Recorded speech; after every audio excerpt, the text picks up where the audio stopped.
राज्यातील शेतकऱ्यांसाठी आज दिवसभराच्या सकाळच्या ठळक व झटपट बातम्या। शेतकऱ्यांसाठी आज मंत्रिमंडळ बैठकीमध्ये 5 महत्त्वपूर्ण निर्णय घेण्यात आले, त्यामुळे व्हिडिओला पूर्ण बघा, कुठेही स्किप करू नका। राज्याचे मुख्यमंत्री देवेंद्र फडणवीस काल 26 सप्टेंबर रोजी दिल्लीला गेले होते। ते तेथे नरेंद्र मोदी यांना भेटले आणि त्यांच्यामध्ये 1 तास चर्चा झाली। त्यासोबतच राज्यातील शेतकऱ्याचा जो काही प्रश्न आहे तो त्यांनी त्यांच्यासमोर मांडला आणि शेतकऱ्यावर अतिवृष्टीने जी काही परिस्थिती ओढवलेली आहे त्याची सुद्धा माहिती त्यांनी पंतप्रधानांना दिली आहे। याविषयी माहिती त्यांनी पत्रकार परिषदेमध्ये दिली।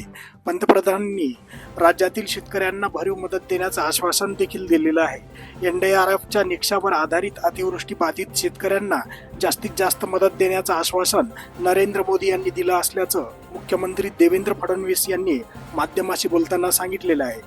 मुख्यमंत्री काय म्हणाले ते आपण या व्हिडिओच्या माध्यमातून बघूया। जमीन वाहून चाललेली आहे, खरडून चाललेली आहे, अशा सगळ्या प्रकारची मदत तर सरकारच्या वतीने आम्ही करणारच आहोत। पण सगळ्यांना सरसकट जी काही आपल्या शेतकऱ्यांना मदत आहे ती सगळी मदत आम्ही करणार आहोत। आणि नुसती मदतच नाही तर साधारणपणे आपल्याकडे टंचाईच्या वेळी जे काही नॉर्म्स आहेत ते सगळे नॉर्म्स अतिवृष्टीलाही लागू करणार आहोत आपण, आणि त्याप्रमाणेच शेतकऱ्यांना सर्व प्रकारची मदत केली जाईल। राज्य सरकारला केंद्राकडून किती मदतीची अपेक्षा आहे हे काही मुख्यमंत्र्यांनी स्पष्ट सांगितलेले नाही। अभ्यास समिती अभ्यास करते आहे, अभ्यास झाला तेव्हा त्या निकषावर पुढे बघता येईल। कर्जमाफी काही वारंवार करता येत नाही, नुकसानीचा आढावा घेऊन आम्ही निर्णय घेऊ असंही मुख्यमंत्री म्हणाले। खरं तर राज्य सरकारला या संदर्भात तातडीचा निर्णय घ्यायला पाहिजे होता। शेतकऱ्यांना दिलासा देणं गरजेचं होतं, पण तसं काही यामध्ये झालेलं दिसत नाही। राज्य सरकार एक प्रकारे केंद्र सरकारच्या दप्तरात गेलंय, आमच्या राज्याला मदत करा म्हणून असं साकडं घालतंय। बघूया केंद्र सरकार किती मदत करते ते। राज्य सरकार नुकसानग्रस्त शेतकऱ्यांना कधी मदत करते आणि कधी कर्जमाफी करते, तर शेतकऱ्याचं लक्ष याकडे लागलेलं आहे। त्यामुळे या संदर्भात प्रीमॅच्युअर बोलणं हे योग्य होणार नाही, ते आपल्या फायद्याचं देखील नाही। पूर्ण नुकसानीचा आढावा झाल्यानंतरच त्याचं स्टेटमेंट आपण केंद्र सरकारला पाठवू, कारण हे काही स्टेटमेंट वारंवार बदलता येत नाही, ते एकदाच पाठवता येतं। त्याच्यामुळे त्याचा पूर्ण अंदाज आला आणि स्टेटमेंट पाठवलं की ते तुम्हालाही रिलीज केलं। 75 लाख महिलांच्या खात्यात जमा झाले प्रत्येकी 10,000 रुपये। बिहारमध्ये मुख्यमंत्री महिला रोजगार योजनेचे उद्घाटन।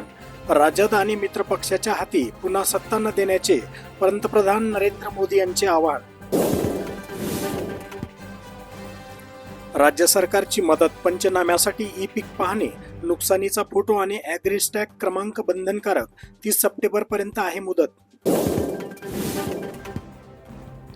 मराठवाड्यात रेड अलर्ट जारी, 2 दिवस 8ही जिल्ह्यांना इशारा।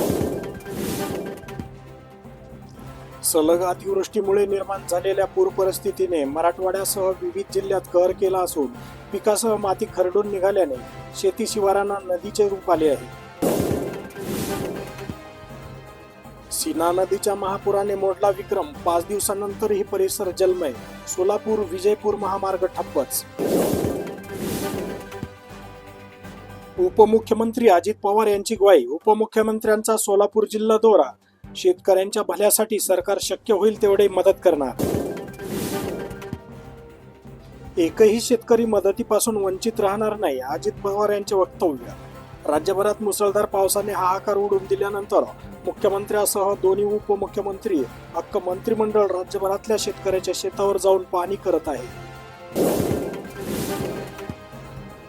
सरसकट ओला दुष्काळ जाहीर करा, राज ठाकरे यांचे मुख्यमंत्र्यांना पत्र। अनेक मागण्यांचाही समावेश। पंकजा मुंडेंनी बैलगाडीतून केली नुकसानीची पाहणी। पंढरपूर तालुक्यात सरसकट पंचनामे करण्यास नकार, बाधित शेतकरी पंचनाम्यापासून वंचित राहण्याची भीती। 22 सदस्यांची शेतकऱ्यांकडे पाठ। लातूर जिल्ह्यातील शेतकऱ्यांना राज्य शासनाचा दिलासा, नुकसानीपोटी 244 कोटीची मदत जाहीर। निकष शिथिल करून शेतकऱ्यांना मदत करा, मुख्यमंत्र्यांचे आवाहन। अतिवृष्टीग्रस्तांच्या दुःखावर सरकारची फुंकर। नुकसानीची भरपाई करण्यासाठी आधीच 2200 कोटीची तातडीची मदत दिली आहे, पुढे गरजेनुसार निधी उपलब्ध करून देऊ, देवेंद्र फडणवीस। निकष बाजूला ठेवून पूरग्रस्तांना मदत करणार मुख्यमंत्री देवेंद्र फडणवीस. सरकार शेतकऱ्यांच्या बांधावर. सगळ्याचं सोंग आणता येतं, पैशाचं सोंग आणता येत जितदादा यांचं वक्तव्य. अमरावतीला 108 कोटी शेती नुकसान भरपाईची मदत मिळणार. निकष बाजूला ठेवून शेतकऱ्यांना मदत. मुख्यमंत्री फडणवीस यांची ग्वाही. केली पूर परिस्थितीची पाहणी. मदतीपासून एकही शेतकरी वंचित राहणार नाही. कर्जत व जामखेड तालुक्यात अतिवृष्टीमध्ये झालेल्या नुकसानीची पाहणी करताना विखे पाटील. सरकार अतिवृष्टीग्रस्तांच्या भेटीला. ड्रोन मोबाईलद्वारे फोटो असला तरी नुकसानीचा पंचनामा मान्य होणार. जमीन वाहून गेली, विहीर बुजली, पण तलाठी पंचनामाच करत नाही. शेतकऱ्यांनी वाचला कृषी मंत्री दत्तात्रय भरणे पुढे तक्रारीचा पाढा. ओला दुष्काळ जाहीर करून कर्जमाफी करण्याची शेतकऱ्यांनी केली मागणी. भडगावात शासकीय ज्वारी खरेदी पुन्हा सुरू. मुदतवाढीची मागणी. केवळ 6 दिवस खरेदी सुरू राहणार. लेखी आदेश येण्यातच 6 दिवस गेले वाया.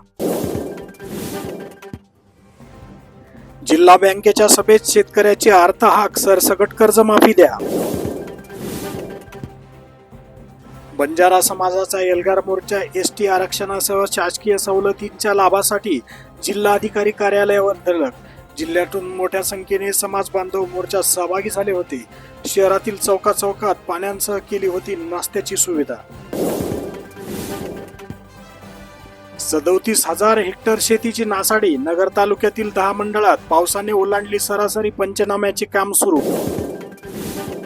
जिल्ह्यात ओला दुष्काळाची मागणी. लोकप्रतिनिधी शेतकऱ्यांच्या बांधावर. महापुराने झालेल्या नुकसानीमुळे शेतकऱ्याच्या डोळ्यात आले पाणी. मराठा आंदोलकांवरील गुन्हे मागे घेण्याची कारवाई सुरू. शासनाच्या आदेशानुसार पहिल्यांदाच प्रक्रिया. म्हैसांग मजलापूर शिवारातील पिके पाण्याखाली. चौकशी करण्याचा महसूल मंत्र्यांचा आदेश.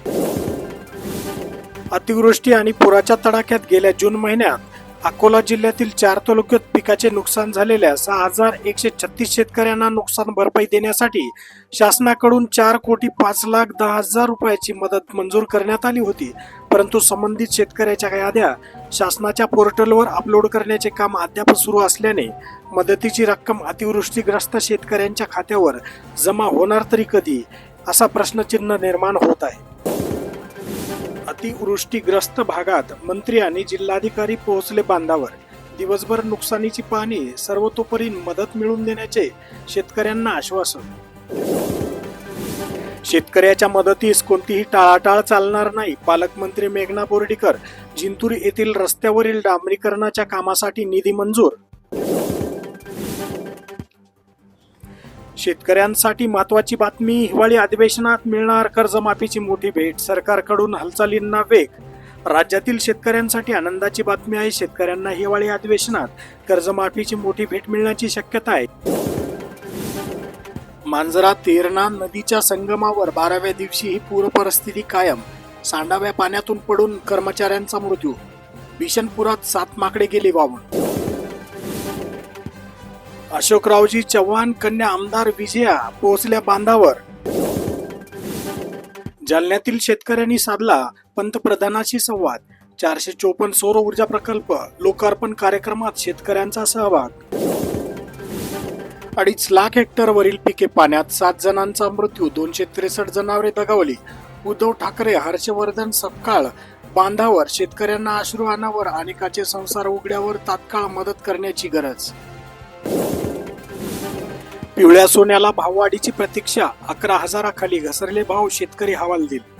हिंगोली जिल्ह्यातील शेतकऱ्यांचे पिवळे सोने म्हणून ओळखल्या जाणाऱ्या हळदीला गत 6 महिन्यापासून भाववाढीची प्रतीक्षा आहे. बाजार समितीच्या मार्केट यार्डात सध्या सरासरी 11,000 खाली भाव आल्याने शेतकरी हवालदिल झालाय. आठवडाभरात खात्यात मदत जमा करा. मंत्री दादा भुसे यांचे ऑगस्टपर्यंत झालेल्या नुकसानी संदर्भात अधिकाऱ्यांना निर्देश. जिल्हाधिकारी कार्यालयात आढावा बैठक. शेतकऱ्यांच्या कर्जमाफीसाठी पीएम केअर फंड वापरा. उद्धव ठाकरेंची सरकारकडे मोठी मागणी.